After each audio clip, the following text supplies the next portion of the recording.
Ini Redmi Note 11, smartphone penerus dari Redmi 10. Saya akan membahas smartphone ini berdasarkan penggunaan saya selama 1 minggu lebih. Nah, lebih tepatnya sih 9 hari ya. Dengan harga jual mulai dari 2,4 jutaan plus sudah hadirnya Realme Narzo 50 dan Poco M4 Pro, apakah Redmi Note 11 layak untuk dibeli? Pertama kali saya merilis smartphone Xiaomi yang seri Note ya, yang non-Pro, itu mulai dari Redmi Note 5, Note 7, Note 8, dan Note 9, Note 10 ya. Hampir semuanya kecuali Note 6.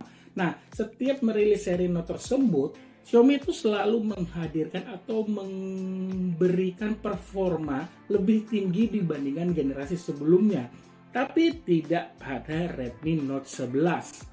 Saat saya cek melalui Kimofil, skor Antutu chipset Snapdragon 680 yang disematkan Redmi Note 11 kalah 30 ribuan poin dibandingkan chipset Snapdragon 678 pada Redmi Note 10.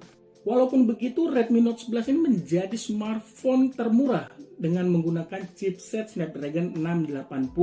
Tapi apakah smartphone ini menjadi yang tercepat dan termurah? Ya, jawabannya tentu tidak. Jadi, melalui smartphone ini, Xiaomi tidak melakukan gebrakan besar di bagian performa. Tapi saya akui performa Snapdragon 680 dipadu CPU-nya octa-core, lalu ada pilihan RAM 4 dan 6GB. Oh ya, kalau kamu mau beli RAM 4 ataupun 6GB, internal storage-nya sama-sama sebesar 128GB. Ini jelas beda ya kalau dibandingkan Redmi Note 10 RAM 4GB yang waktu itu hanya dibekali storage 64GB. Selama saya menjalankan aplikasi-aplikasi sosial media seperti Instagram, Facebook, TikTok, atau menonton video di YouTube, tidak ada kendala sama sekali. Begitu juga saat saya gunakan bermain game. Misalnya main game Apex Legends Mobile, bisa dimainkan dengan nyaman pada pengaturan image quality smooth dan frame rate balance.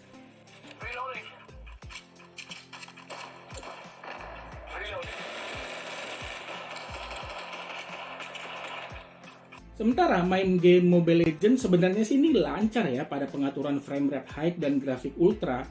Tapi saya menemukan masalah saat main game tersebut menggunakan jaringan Wi-Fi.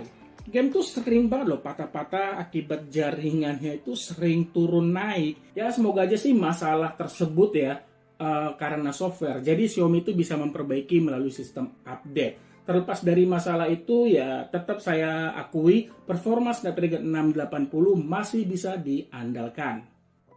Dikarenakan performa tadi saya bilang ini bisa diandalkan, otomatis smartphone ini nyaman digunakan. Nah, soal kenyamanan ya, pertama kali itu saya temukan dari smartphone ini saat pertama kali pegang. Itu kesan feel-nya itu apa ya, kesan berbedanya itu benar-benar langsung terasa. Selain karena solid juga ya dan enak juga dalam genggaman. Ternyata itu jawabannya pada finishing frame-nya ini dibuat datar.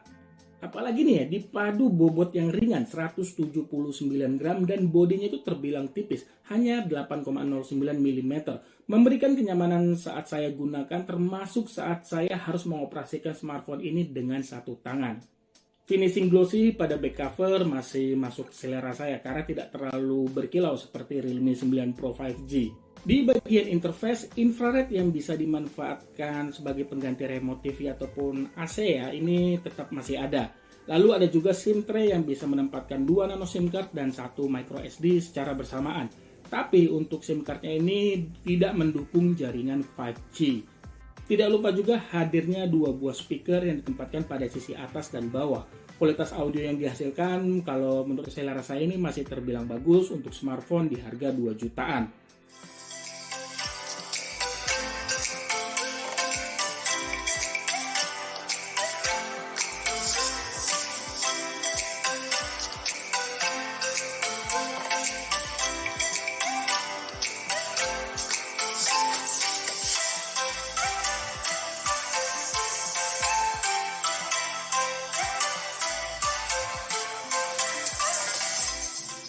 Dari sisi layar masih sama seperti Redmi Note 10, mulai dari luasnya itu 6,43 inch dengan model dot display, lalu panelnya Super AMOLED serta resolusinya Full HD+.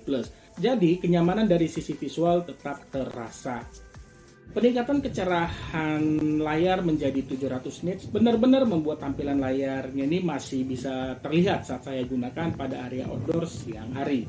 Kehadiran refresh rate 90 Hz memang bagus karena memberikan tampilan itu terlihat halus saat melakukan scroll. Tapi tidak akan mengganggu juga kok saat saya gunakan refresh rate 60 Hz. Keuntungan lainnya juga menggunakan refresh rate 60 Hz bisa menghemat baterai dibanding menggunakan refresh rate 90 Hz.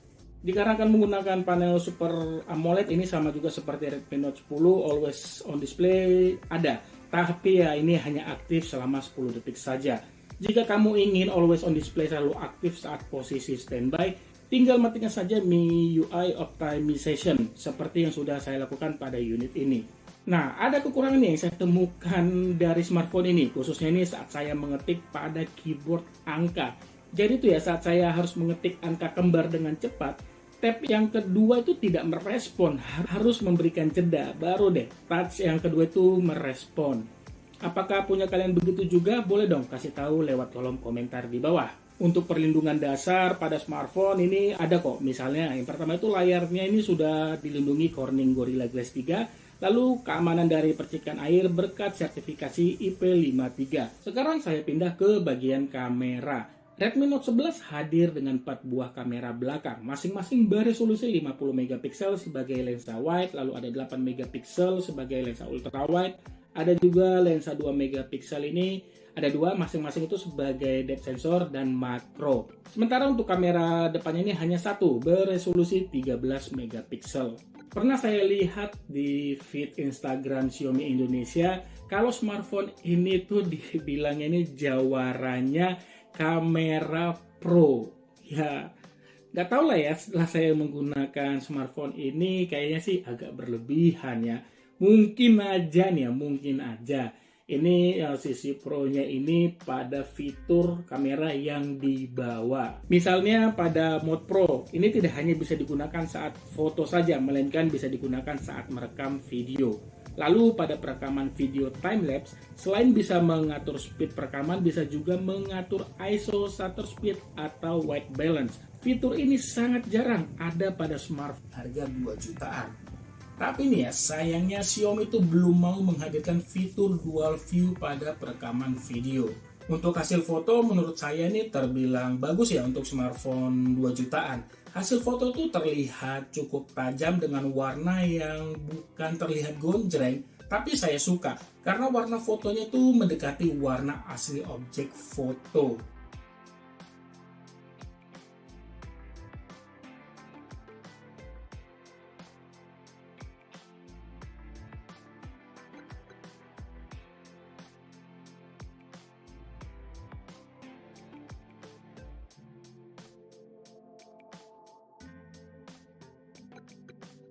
Tapi ini ya agak aneh juga nih saat saya mengaktifkan AI.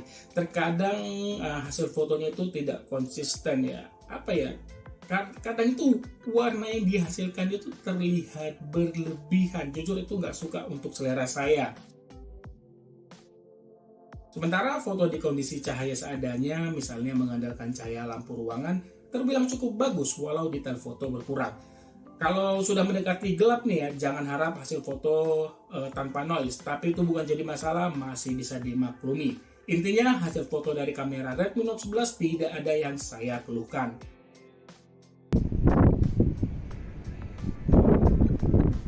Seperti dia contoh hasil perekaman video dari kamera belakangnya ya, resolusi Full HD 30 frame per second.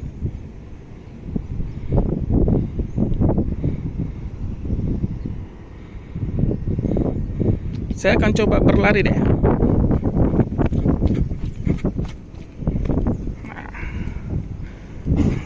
Sangat terasa ya guncangannya ya.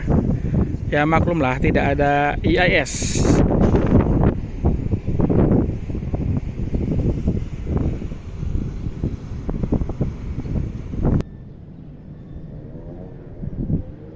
Ya, ini dia hasil perekaman video dari kamera depan Redmi Note 11. Resolusinya Full HD 30 frame per second, sama seperti kamera dari kamera belakang maksud saya. Nah, sayangnya itu tidak diberikan yang namanya EIS baik dari kamera belakang maupun kamera depan. Terus memang sih untuk fitur perekaman videonya banyak, seperti bisa memberikan filter, lalu bisa memberikan efek beauty. Tapi lagi dan lagi seingat saya ini sama seperti perekaman video di Redmi Note 10, dimana ketika fitur tersebut diaktifkan, perekaman videonya itu hanya mentok pada resolusi HD saja. Buat saya sih ini termasuk kekurangannya, dimana kompetitor lainnya itu bisa memberikan resolusi Full HD di smartphone 2 jutaan dengan mengaktifkan filter plus beauty ya. Mungkin ini bisa menjadi pelajaran untuk ataupun poin yang harus dilirik lagi lah ya sama Xiaomi ketika menghadirkan smartphone seri Note berikutnya. Atau saya nggak tahu apakah ini bisa dibuat resolusi Full HD saat fiturnya diaktifkan melalui sistem update ya, saya nggak tahu. Kalaupun bisa ya itu sangat bagus banget kalau dilakukan oleh Xiaomi ya. Kenyamanan menggunakan smartphone ini terasa juga nih dari daya tahan baterai yang berkapasitas 5000 mAh. Selama menggunakan smartphone ini ya saya memang tidak terlalu memperhatikan screen on time ya. Sebagai gambaran aja nih ya, saat smartphone ini saya gunakan main Mobile Legends 20 menitan, kapasitas baterai itu berkurang sebanyak 8%. Main Call of Duty 25 menitan, kapasitas baterai juga berkurang sebesar 8%. Kalaupun cepat habis karena bermain game, ya tidak akan membutuhkan waktu terlalu lama untuk mengisi baterai hingga penuh. Berkat pengisian daya cepat, 33 watt hanya membutuhkan kisaran 1 jam 15 menit mengisi baterai dari 3 hingga 100%. Posisi smartphone itu menyala dengan tingkatan brightness itu mentok kiri dan mode pesawat aktif. Masuk kesimpulan, apakah Redmi Note 11 layak untuk dibeli? Agak bingung juga sih sebenarnya saya untuk mengatakan layak atau tidak ya. Tapi nih buat kamu yang sudah beli atau kamu memang ya udah smartphone ini udah menjadi incaranmu, ya nggak salah juga kok kamu beli smartphone ini. Karena dengan harga jual mulai dari 2,4 jutaan, spesifikasi yang di bawah Redmi Note 11 sudah termasuk kategori oke. Terkait ada kekurangannya tadi ya 2 poin ya. Terkait yang pertama itu respon sentuh touch-nya ketika ngetik angka kembar itu, respon kedua itu tidak merespon, harus benar-benar ada jeda. Terus yang kedua, fitur pada perekaman videonya itu kurang maksimal bagi saya. Kenapa saya bilang ini antara layak untuk dibeli dan tidak? Saya bandingkan dulu dengan Realme Narzo. Kehadiran internal storage lebih besar, terus adanya NFC, lalu panelnya sudah Super AMOLED, menjadi nilai keuntungan Redmi Note 11. Bahkan walaupun harganya ini lebih mahal dari Realme Narzo 50 yang membawa spesifik performa yang lebih ngebut, orang akan rela kok untuk membeli smartphone ini dengan mengejar 3 keunggulan dari Redmi Note 11 ya. Tapi kalau saya bandingkan dengan Poco M4 Pro, itu keuntungan smartphone ini yaitu harga jualnya lebih murah 100.000 kalau Poco M4 Pro itu pas promo. Kalau di harga normal itu lebih murah 200.000. Dan ini akan menjadi pilihan orang untuk beli smartphone ini khususnya buat mereka itu yang budgetnya benar-benar mepet. Tapi kalau saya pribadi ya saya akan rela menunggu lagi untuk menabung agar bisa membeli Poco M4 Pro. Ya, jadi intinya semua mau beli smartphone ini semua tergantung kebutuhanmu. Oke, itu aja deh yang bisa saya bagikan di video ini. Terima kasih banyak yang sudah menonton dan mohon maaf bila ada kekurangan di video ini. Like jika kamu suka video ini. Sampai ketemu di video saya selanjutnya. Akhir kata saya pamit. Bye.